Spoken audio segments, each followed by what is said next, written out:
¿Qué pasa cuando el máximo villano de las telenovelas mexicanas, o sea, un hombre famoso por usar trajes impecables y, pues, destruir vidas en la pantalla, de pronto pierde su imperio televisivo y termina arreglando motores con las manos llenas de grasa?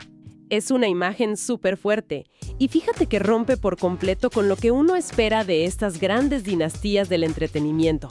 Y lo que es aún más intrigante es el por qué sus 5 hijos decidieron no decir absolutamente nada al respecto, ni para defenderlo ni para atacarlo.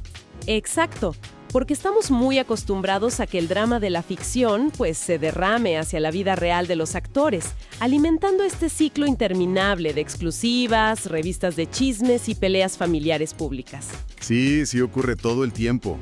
Vemos a una persona interpretando a un hombre dominante, supercontrolador e indestructible en la pantalla durante décadas, y la mente del espectador asume automáticamente que su vida en casa opera bajo ese mismo libreto, lleno de gritos y vasos rotos.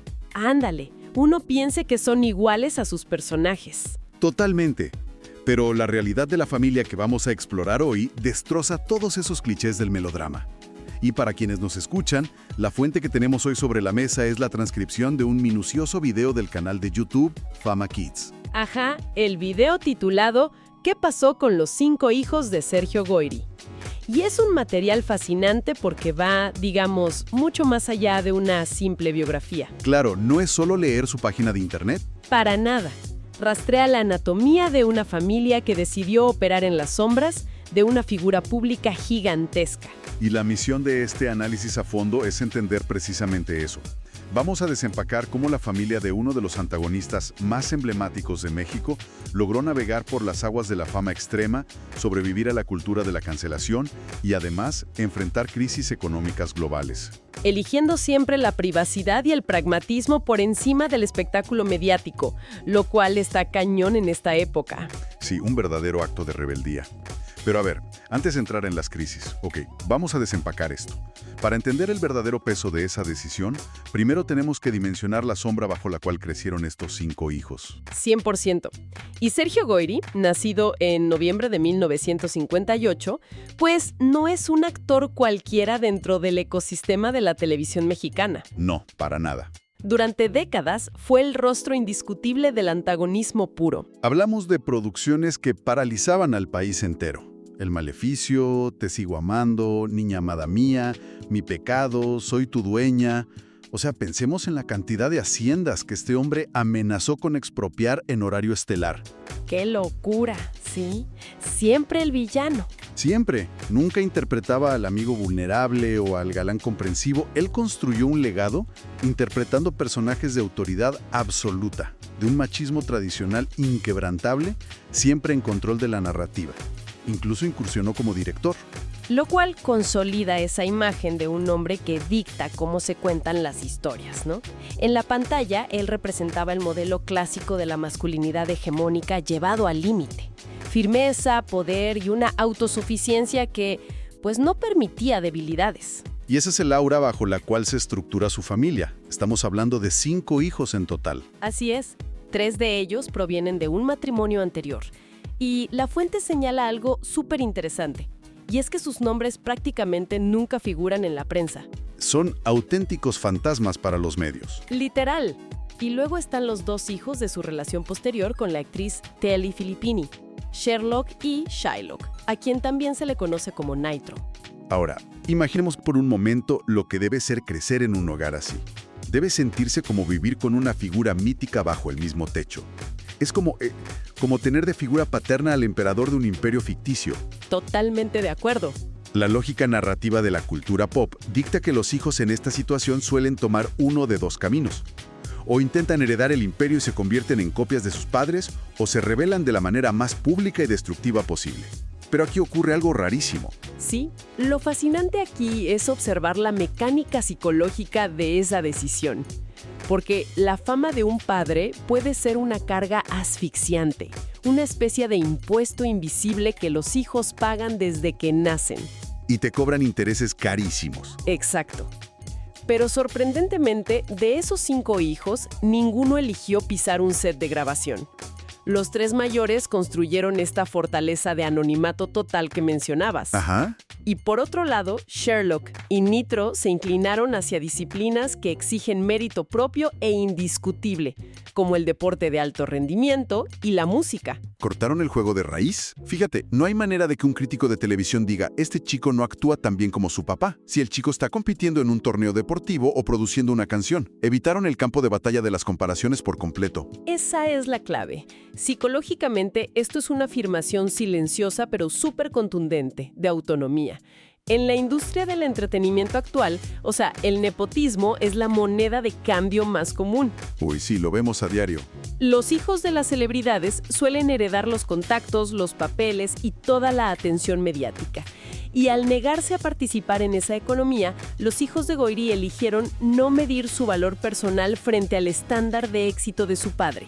Es una forma de decir, tu trofeo no es mi meta. Exactamente. Construyeron su propio camino. Pero, a ver, mantener esa burbuja de invisibilidad parece una estrategia maestra. Cuando las cosas van bien, cuando el apellido solo significa alfombras rojas y contratos millonarios. El verdadero examen de resistencia para esta dinámica familiar no fue el éxito sostenido de su padre, sino una caída libre y sumamente pública. Uf, sí, ¿y qué caída? ¿Qué pasa cuando ese entorno ultra controlado choca violentamente con la era digital y la cultura de la indignación? Ese choque de trenes, que era inevitable para cualquier figura pública que lleva décadas en la cima, ocurrió de golpe en 2019. Sí, pongamos en contexto cómo funciona esto para quienes nos escuchan.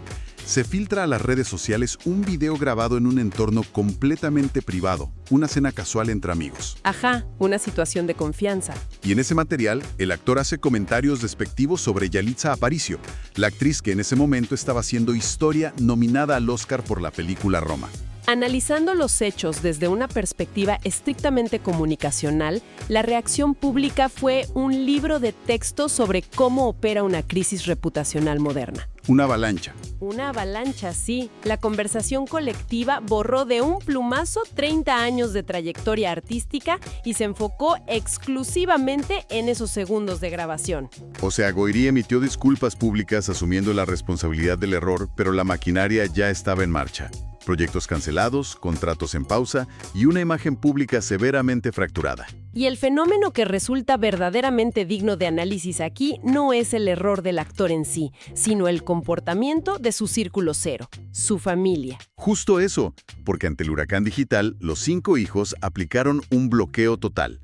0 comunicados, 0 hilos en redes defendiendo el honor familiar, 0 confrontaciones con las miles de personas que atacaban el apellido en los comentarios. Un silencio sepulcral. Lo cual es una falta de respuesta que va en contra de todos los instintos de la era moderna. Hoy en día, el algoritmo de las redes sociales exige una postura. Obliga a los involucrados a subir al ring virtual. Y ahí es donde la brecha generacional hace que este silencio sea una proeza. Digo, para los 3 hijos mayores que ya vivían fuera del radar, mantener el anonimato probablemente fue doloroso pero habitual. Claro, ya era su modo de operar. Pero pensemos en Sherlock y Nitro. Son jóvenes que pertenecen a una generación nativa digital.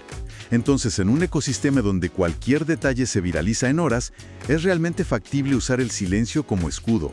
¿O al no hablar uno se convierte simplemente en un daño colateral pasivo, recibiendo todos los golpes sin meter las manos? Esto plantea una pregunta importante. Esa es la trampa del algoritmo. Y entender cómo funciona es fundamental para apreciar lo que hizo esta familia. Las plataformas digitales se alimentan del conflicto. Literal, es su combustible. Exacto, su combustible. Cada respuesta, cada defensa apasionada, cada intento de aclarar las cosas es procesado por el algoritmo como interacción. O sea que si los hijos hubieran publicado un mensaje defendiendo a su padre, ¿el sistema habría inyectado ese contenido en millones de pantallas más? Prolongando el ciclo de noticias por semanas. Básicamente, responder es echarle gasolina al fuego algorítmico. Y el silencio es la única forma de, matar de hambre a ese algoritmo. Hace 30 años, un comentario imprudente terminaba en una revista de papel que a la semana siguiente terminaba en la basura. Nadie se acordaba. Pero la memoria digital, en cambio, es un archivo inmutable. Para los hijos menores, ver su apellido convertido en tendencia negativa requirió un nivel de contención brutal. Sí, qué fuerte aguantar esas ganas de responder. El verdadero triunfo de la familia no fue evitar el linchamiento público. Eso era matemáticamente imposible una vez que el video se filtró. El triunfo fue evitar que ese linchamiento externo causara una fractura interna. Atravesaron la crisis desde la trinchera de la privacidad. Demostraron que no toda crisis familiar necesita transformarse en un reality show para el consumo masivo. Ese bloqueo informativo funcionó como una barrera activa, protegiendo la relación entre padre e hijos al aislarla del tribunal de Internet. Y vaya que esa resiliencia iba a ser puesta a prueba casi de inmediato. Sí, porque no tuvieron mucho respiro. Nada de respiro. Porque justo cuando el polvo del escándalo mediático empezaba a asentarse, llegó un golpe aún mayor. Un evento global que no solo amenazó su reputación, sino su supervivencia económica básica. Forzando la reinvención más radical del patriarca. Así es. Llegamos al año 2020. La pandemia paraliza el planeta entero y con ello, la industria del entretenimiento sufre un apagón total. Los foros de televisión cierran sus puertas, los proyectos se cancelan indefinidamente y los ingresos se desploman. Existe esta ilusión óptica de que todos los actores famosos viven en un estado de riqueza infinita. Pero la realidad es que la mayoría son trabajadores que dependen del siguiente contrato. Y aquí es donde se pone realmente interesante. Porque, ¿cuáles son las opciones para una celebridad en esa situación? La norma dicta que se debe monetizar el drama. Vender una exclusiva a una revista llorando por la bancarrota. O abrir un canal para capitalizar la polémica pasada, o rogar por un espacio en un reality show de supervivencia. Es la economía de la atención pura y dura. Pero el icónico villano de telenovelas hace algo impensable. Las fuentes revelan que se puso a trabajar como mecánico automotriz. Reparando autos, volviendo a un oficio manual, manchándose las manos de grasa y polvo para generar ingresos reales.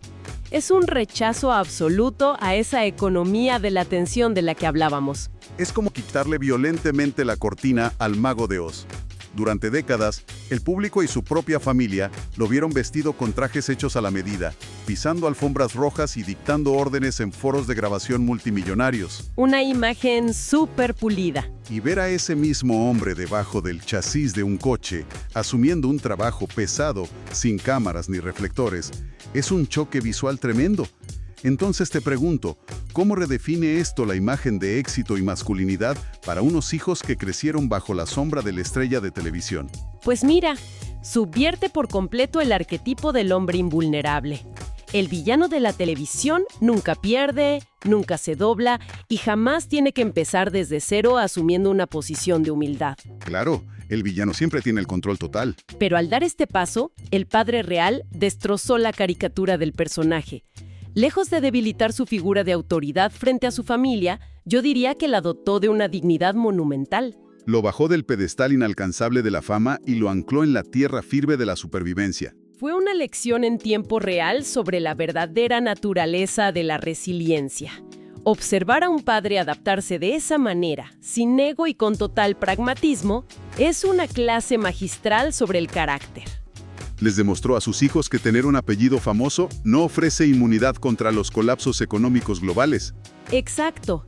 Les enseñó que el éxito verdadero no consiste en aferrarse a un estatus irreal bajo los reflectores, sino en tener la fortaleza mental para salir a ganarse la vida cuando el guión desaparece, el foro se apaga y el público mira hacia otro lado. Y fíjate que esa misma terrenalidad parece haber permeado todas las esferas de su vida actual, incluyendo el ámbito sentimental. Las fuentes que analizamos destacan su relación con Lupita Arreola. No vemos portadas de revistas vendiendo exclusivas de una boda en un castillo europeo ni nada de eso.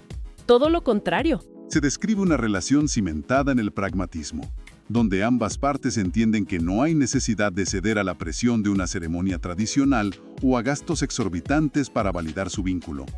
Todo respira sensatez. Lo cual se aleja kilómetros del comportamiento típico de una estrella en declive buscando atención desesperada. Y esto nos lleva a la verdadera moraleja de esta exploración. A ver, cuéntanos. Cuando analizamos cómo esta familia sobrevivió primero a un sismo reputacional masivo y luego a un colapso económico global, lo que emerge no es solo una anécdota de farándula. Es un caso de estudio clínico sobre cómo se estructura y se protege el núcleo de una familia pública. Especialmente cuando se contrasta con la norma de la industria. Pensemos en las grandes dinastías del espectáculo a nivel global. El patrón es casi matemáticamente predecible y profundamente destructivo. Demandas, pleitos. Sí, familias enteras que terminan demandándose en tribunales públicos, disputas grotescas por herencias, hijos publicando cartas abiertas llenas de resentimiento o lanzando acusaciones en redes sociales a las 3 de la mañana solo para conseguir interacciones. La moneda de cambio de esas familias es el caos. Totalmente.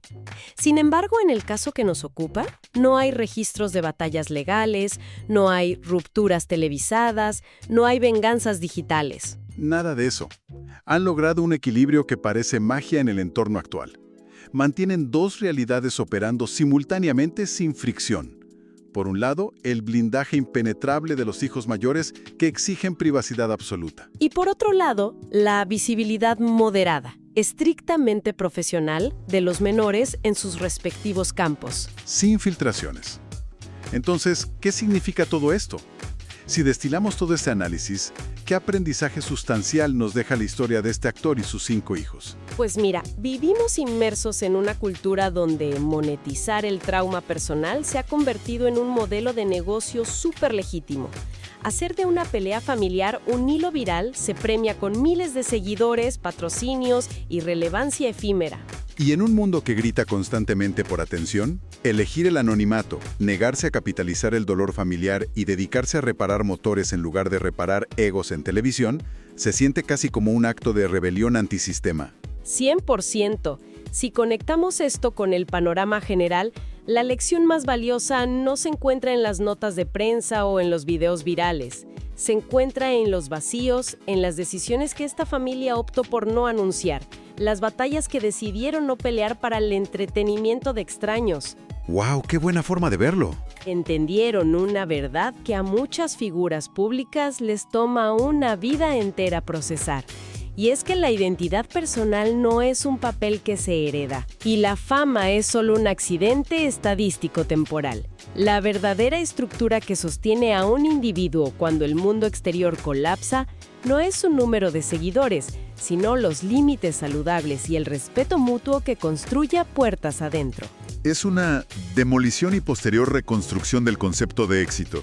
El verdadero valor no se mide por el nivel de exposición, la inmunidad a las críticas o el mantenimiento artificial de un estatus de celebridad. Se mide por la capacidad de absorber un golpe público, aceptar las consecuencias con madurez. Y fundamentalmente tener la humildad de mancharse las manos de grasa para seguir adelante, manteniendo la dignidad intacta muy lejos del circo mediático. Es la prueba contundente de que la resiliencia ejecutada en silencio siempre tiene unos cimientos mucho más profundos que el escándalo más ruidoso. El implacable villano de ficción finalmente cedió su lugar a la complejidad y fortaleza del ser humano real. Una transformación fascinante, que de hecho deja una pregunta vibrando en el aire. Y quiero dejarles esto para reflexionar a quienes nos escuchan, una vez que termine nuestra exploración de hoy. Adelante. Pensemos en esto. Si de un momento a otro toda la validación externa, los aplausos, los títulos y las miradas de aprobación desaparecieran por completo, ya sea por un error devastador o por un giro del destino fuera de todo control, ¿qué queda debajo de todo eso? Es una pregunta fuerte. ¿Existe una identidad sólida e independiente capaz de sostener el peso de la vida real?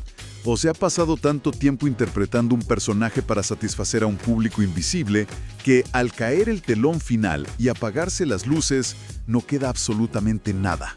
Una reflexión súper crucial para cualquiera que intente construir su valor basándose en la mirada de los demás. Sin lugar a dudas. Y con esa idea cerramos nuestra inmersión de hoy. Gracias por acompañarnos a desempacar las verdaderas mecánicas detrás de esta